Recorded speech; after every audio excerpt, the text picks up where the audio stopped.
When it comes to dividend stocks, the ultimate goal is to eventually live entirely off of the dividends that you collect. So the very first thing that you should do before you buy any stock is decide how much money you need to live off every month. Do you need $4,000 of dividends coming through? $10,000. If you prefer a more luxurious lifestyle, maybe $20,000 or $30,000. Then you've got a goal and something to work towards. This is what financial freedom is, not having to work and living entirely off of your investments. But in order to get there, we have to do the hard work. And that's saving money, finding the right dividend stocks, and building up a portfolio.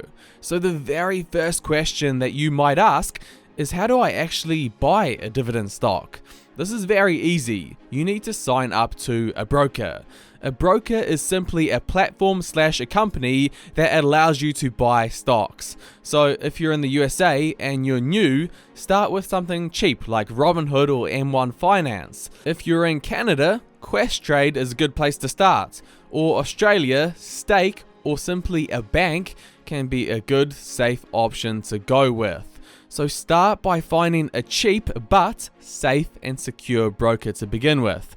And now it's time to buy some stocks. But there are tens of thousands of dividend stocks to choose from. How do we go about picking the ones that will perform well and pay a strong dividend over the long term?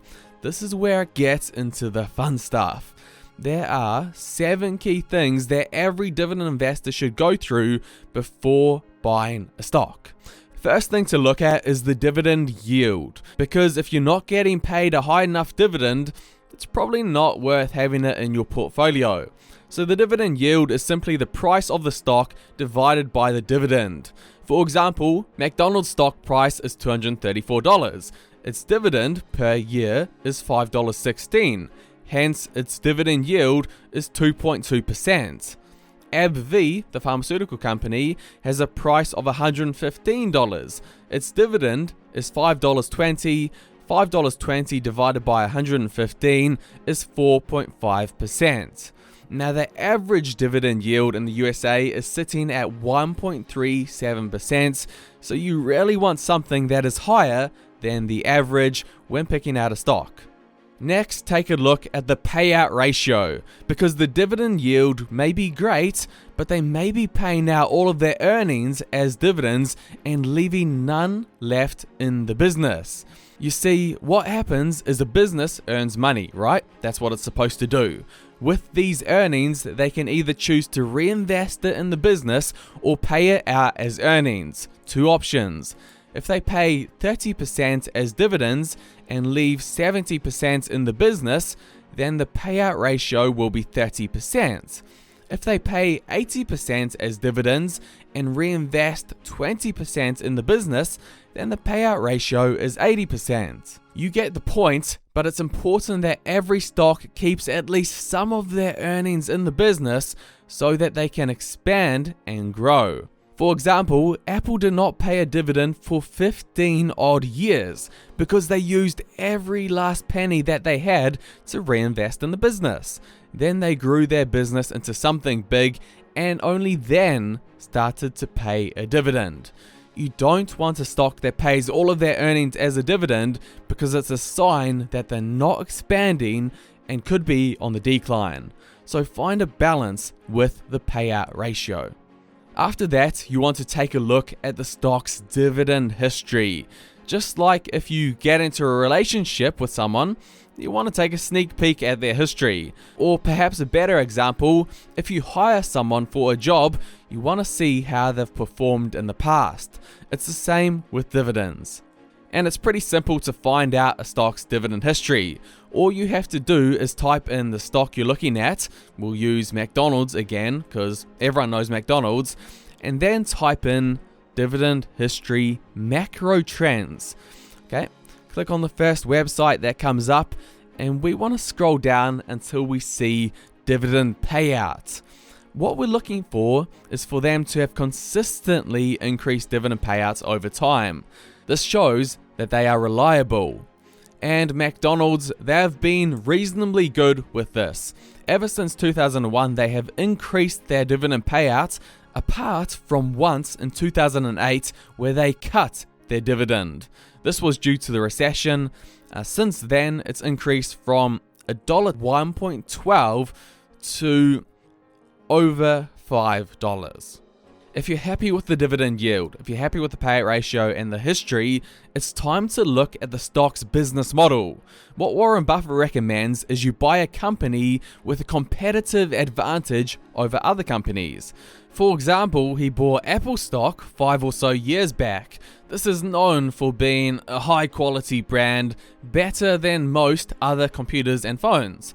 So customers buy more of their products, and over the long term, they're going to sell more and make more profit. Apple has a competitive advantage with their brand name. Or Coca-Cola is another example of a stock with an advantage. Buffett bought Coke way back in 1988. He made a careful observation whilst walking that there were more Coke lids than any other lid out there, and consumers just couldn't get enough of their product. He saw that Coke had a clear advantage over other drinks in terms of taste and marketing, so he bought heavily into the stock. Whatever field that you're looking to invest in, make sure that your stock has a competitive advantage and a strong business model. Then you want to look at the top line. What is happening to their revenue? Are they growing? Are they expanding? Are they generating more money? These are important questions to ask. So what you do is type in the stock that you're looking at on Google. For example, we'll do Microsoft stock, Microsoft's revenue history. And again, click on the Macro Trends website. Scroll down a bit, and it's going to give you Microsoft's revenue over the past 15 or so years. And this is exactly what you should be looking for, revenue that is growing consistently. Sure, Bill Gates would be happy with this. 2005, revenue 41 billion. 2010, 59 billion increased. 15, 94 billion. And 2020, even in the pandemic, $138 billion. Their top line has been doing great, increasing year in and year out. This is what you want in a stock. But you also need to look at their bottom line, because that's what you keep as an owner at the end of the day, the profit. So just stay on the Macro Trends website and now go to earnings per share, EPS. Again, this shows you what's happened to Microsoft's earnings over the past 15 years. And they've done well. There has been some inconsistencies, but overall they are growing their bottom line from $1.26 in 2006 to $7.35 today. Now, not every dividend stock that you're going to look at will look as nice as Microsoft, but going into the history of the company's financials is important before making an investment. You want growing revenue, you want growing profits, and you need to think if they will be able to continue the trend into the next 15 or so years. Next is the people running the business, aka the management. As Charlie Munger says, you want managers with integrity and talent. Now, in order to find out if they have these qualities, you need to be watching their interviews and reading what they write in things like annual reports. Are they being honest? Are they consistent?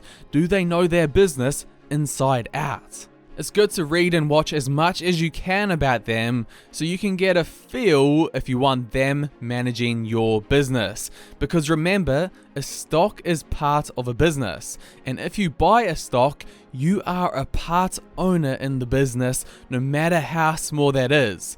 So always think about buying a stock through an owner's lens. I want to finish this off with probably one of the most important bits of tactic that I think you can use as an investor. There are thousands of stocks in the market in the USA alone. How do we decide which stocks we want to look at? I'd recommend doing what I call the mirroring tactic. What you should do is find an investor that you trust and has a good record. And maybe someone like Warren Buffett, or a dividend investor like PPC Ian or Dividend Sensei.